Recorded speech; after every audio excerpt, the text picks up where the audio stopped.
question pour un champion. En fait, c'est quoi la radioactivité? On entend parler de radioactivité, mais est-ce qu'on sait réellement c'est quoi la radioactivité? Eh bien, nous allons expliquer ça tout de suite sur notre chaîne Science et Culture TV. Alors, sans vouloir entrer dans les historiques du genre à la Pierre Marie Curie, on va définir simplement la radioactivité. Alors, imaginez un instant. Imaginez que les atomes, ça veut dire les petites particules qui composent toute matière ou que compose toute matière, sont comme des petites planètes miniatures avec un noyau au centre. Certains de ces atomes ont des noyaux qui ne sont pas très stables. Par contre, certains de ces atomes ont des noyaux qui sont très stables, comme des planètes qui tournent autour du Soleil. Pour ralentir et devenir plus stable, ces noyaux émettent de petites choses appelées particules. Ces particules peuvent être de différents types. Certaines sont comme des balles, donc particules alpha, d'autres comme des électrons, particules bêta. Alors, c'est comme si on avait deux balles qui étaient émises. On avait un type de balle qui est sous la forme de ballon de basket et un autre type de balle qui est sous la forme de ballon de rugby. C'est pas la même taille. Donc, les balles qui sont sous la forme de basket sont appelées particules alpha et d'autres balles qui sont sous la forme de rugby sont appelées particules bêta. Ces particules aussi vont émettre des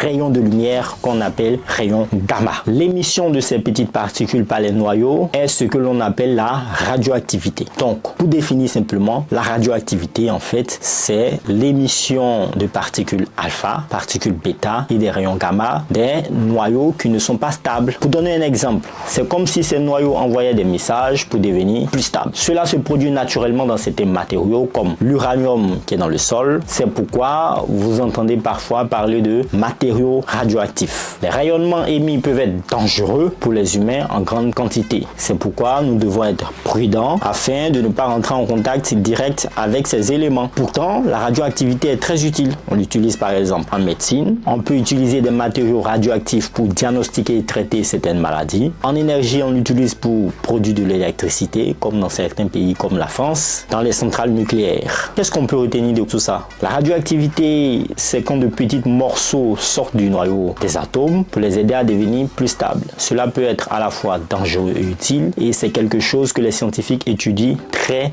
attentivement. Alors, il faudrait bien qu'on étudie parce que grâce à ça aujourd'hui, on a de l'électricité. Qu'est-ce qu'on pourrait faire encore avec la radioactivité? C'est à savoir. Portez-vous bien. Peace out.